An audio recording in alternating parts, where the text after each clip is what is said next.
I wish you all Happy New Year. In just few hours, we are all going to enter in the new year. Before we enter, we have to reflect on what we accomplished in 2022 and what we want to accomplish in 2023. That's how I spend my time.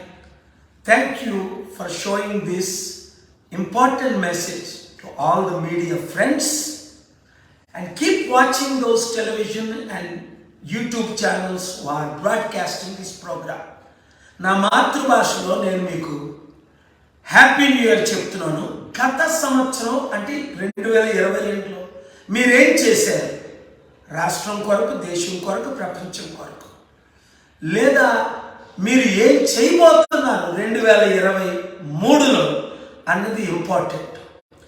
2022 has been a bloodbath for Ukraine, but I want to thank all 192 presidents and prime ministers who heeded my call and opposed Russian war occupying Ukraine, especially those 141 presidents and prime ministers who stood and condemned Russia. Yes, war is not stopped, but we have weakened warmonger Russian dictator Putin. I wish our Prime Minister Modi did something to promote peace on behalf of India, but sadly he missed the opportunity and he became weak in the world community, and Ukraine and world leaders condemned Prime Minister Modi. Now, మనము మేలైనది చేయనెరిగి అలాగు చేయని వానికి శ్రమ. యుద్ధము ఆపలేనప్పటికీ Russian డిక్టేటర్ని week చేశాం. 5 దేశాలు మాత్రమే రష్యాతో 4 దేశాలే నిలబడ్డాయి. అలాగే అనేక యుద్ధాలు ప్రపంచంలో ఎక్కువైపోయాయి. యుద్ధం ఆపడం కొరకు మీరు పీస్ అంబాసిడర్గా ఇప్పుడే 10 నిమిషాల క్రిందటే గద్దరన్న కాల్ చేశారు. చాలా సంతోషం. అక్టోబర్ 2న నాకు ప్రపంచ శాంతి దూత ప్రైజ్ ఇచ్చారు. 2023లో డాక్టర్ పాల్ మీతో పాటు ప్రపంచ శాంతి కొరకు నేను ప్రయాణం చేస్తాను. ఎక్కడైనా జనవరి 30ని గ్లోబల్ పీస్ సమిట్ హైదరాబాద్లో మనం నిర్వహిస్తున్నాం. దాని కొరకు ప్రపంచ నాయకులు, ప్రెసిడెంట్లు, బిలియనీర్లు రావడానికి సిద్ధంగా ఉన్నారు. కానీ సీఎం కేసీఆర్ కానీ, సీఎం జగన్మోహన్ రెడ్డి కానీ, ఇప్పుడున్న రాజకీయ నాయకులు ఎవరు సపోర్ట్ చేయట్లేదు. చేసినట్లయితే కనీసం $100 బిలియన్ ఇన్వెస్ట్మెంట్ అంటే 8 లక్షల కోట్లు మన తెలుగు రాష్ట్రాలకు వస్తుందని అక్కడ మోదీ గారు పట్టించుకోవట్లేదు, ఇప్పుడున్న ముఖ్యమంత్రులు పట్టించుకోవట్లేదు. కనుక మీరు ఒక మంచి నిర్ణయానికి రండి. ఇప్పుడున్న పార్టీలు మనకు వద్దు. 2023లో ప్రజాశాంతియే మనకు ముద్దు. బీసీ, ఎస్సీ, ఎస్టీ, క్రిస్టియన్, ముస్లిం మైనారిటీలందరం మనం కలుద్దాం.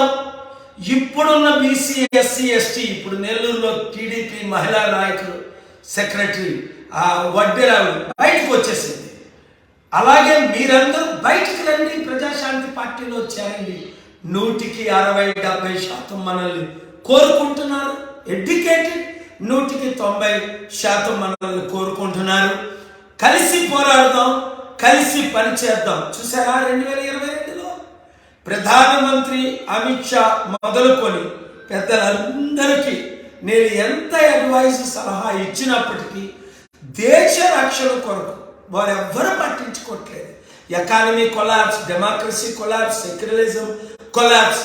అందుకనే IAS, IPS, actors, directors, leaders, నీతి నిజాయితీ ఉన్న వారందరూ మనతో చేరుతున్నారు. అయితే వీక్నెస్ ఏంటి?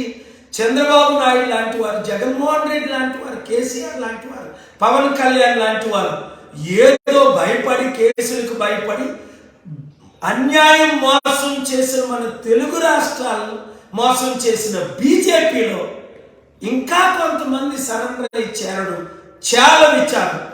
నీతి నిజాయితీ ఉన్నవారు, కామన్ సెన్స్ ఉన్నవారు బీజేపీలో చేరరు.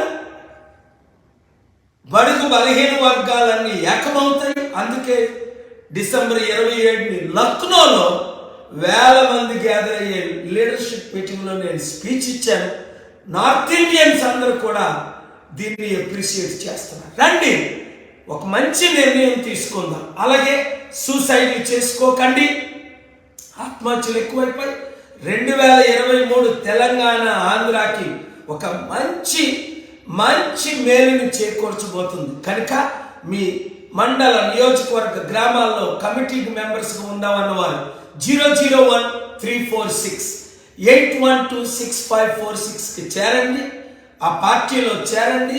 వాట్సాప్ గ్రూపుల్లో తయారు చేయండి. అందరికీ ఈ వీడియోని ఇప్పుడు వాచ్ చేస్తున్న ప్రతి ఒక్కరు, వాచ్ చేస్తున్న వారందరూ షేర్ చేయండి. కలిసి పోరాడుదాం. టైంని వేస్ట్ చేయకండి.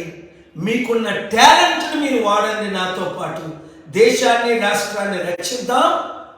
Piece be unto you. Wish you happy new year. God bless you.